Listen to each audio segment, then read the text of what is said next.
Everyone, today we are doing the preparation room. Preparation is the first stage of the incident response cycle.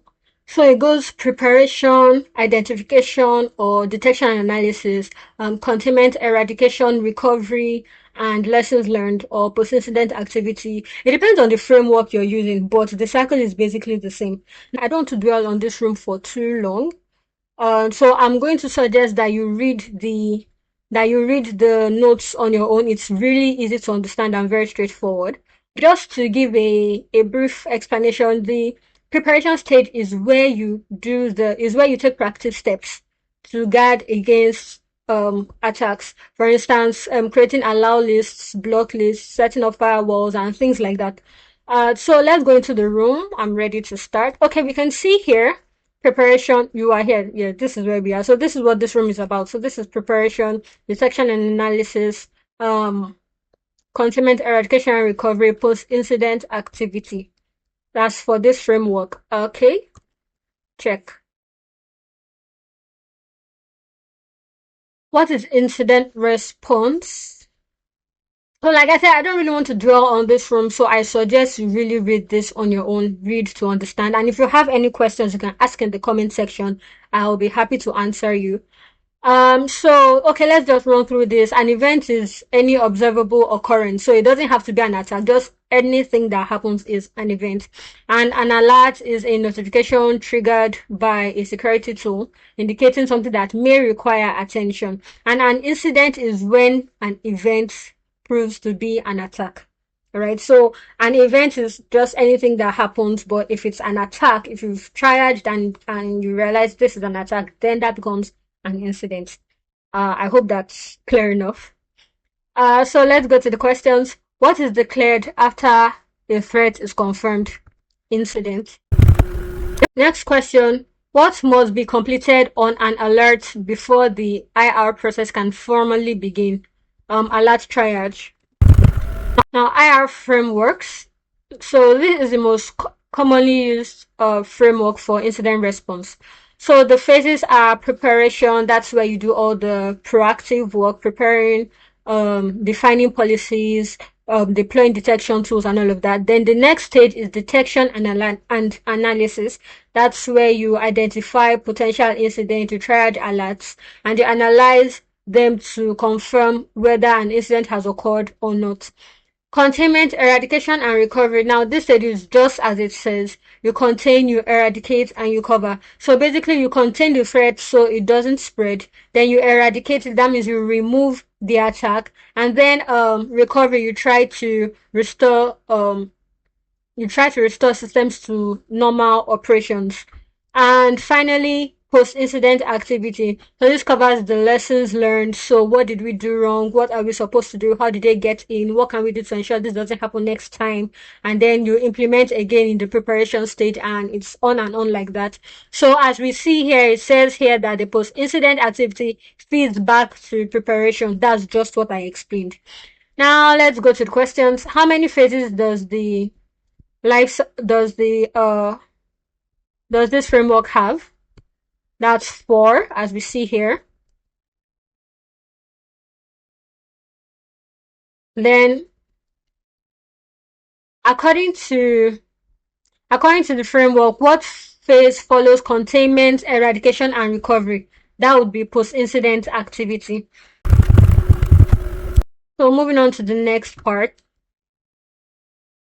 This just breaks down the pillars of incident response, which is people, processes, and technology. So people is like your Cysec team. Your processes like the plans that you have on ground, the incident response plan, communication plans, and all of that. Technology is the SIM tools, EDR, IDPS, DLP, and all of that. So again, like I said, please read the content of this course. And if you have questions, it's straightforward, but if you have questions, please ask in the comment section and I'll be happy to answer. Now, what document tracks the handling of evidence from collection through to storage? That will be chain of custody. Okay. What type of log records who performed an action, what the action was, and how the system responded. Now this would be audit logs. We also have event logs, system logs, and all of that. I think it's here. Yes, types of log entries, types of log sources, they're all here. Again, please read. So the answer here will be audit logs. What technology provides a centralized platform for collecting and analyzing logs across an organization's infrastructure? That would be SIEM. A very good example is Splunk. Now, what term describes the situation where logs are collected but no alerting rules exist to flag suspicious activity? It's a detection gap. That's what happens with intrusion detection systems. Okay, so we're going to go to the lab now. Start lab machine. One eternity later. Okay, so this is the lab machine that we'll be working with.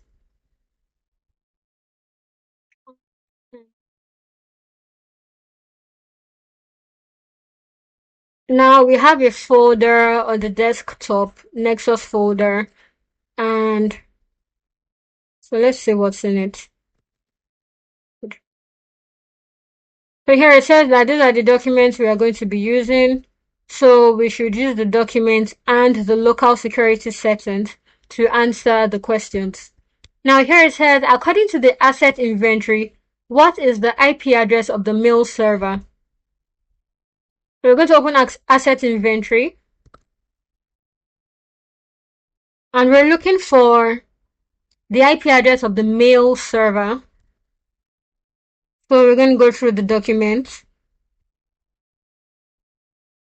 And here we see mail server, and the IP address is 10.10.10.2. So we're going to go back here and type it. Next question says, according to the pen test report, what authentication control is flagged as missing on standard user accounts?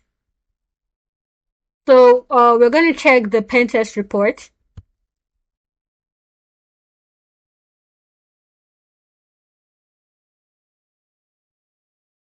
We're looking for the authentication control that was flagged as missing on standard user accounts. So we're going to go through the report. We see here MFA not enforced on standard user accounts. So it's multi-factor authentication.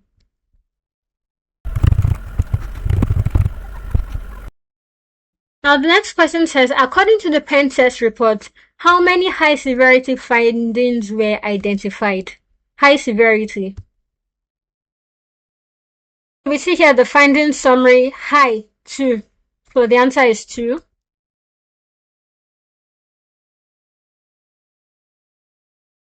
Next question says, according to the historic incidents log, what type of attack was recorded in NXF INC 001? According to the historic incidents log. So we're going to close the pen test report.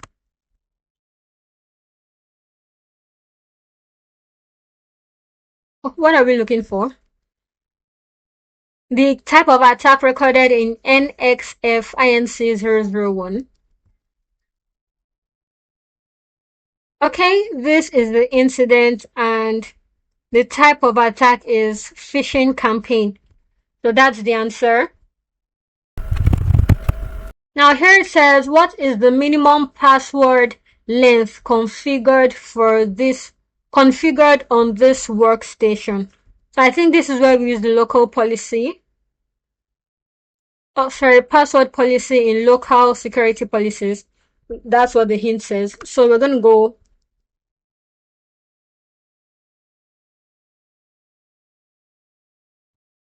Okay, so we search for local security policy and here it is.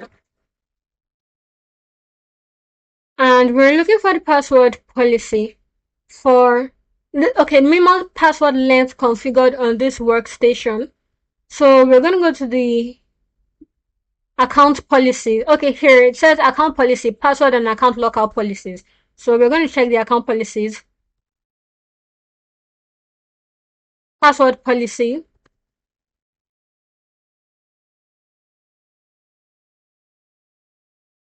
Minimum password length, 6 characters. So the answer is 6.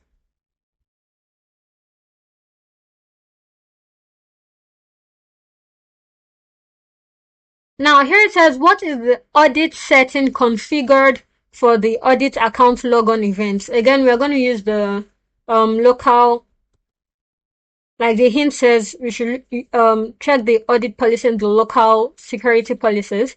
So that's what we're going to do.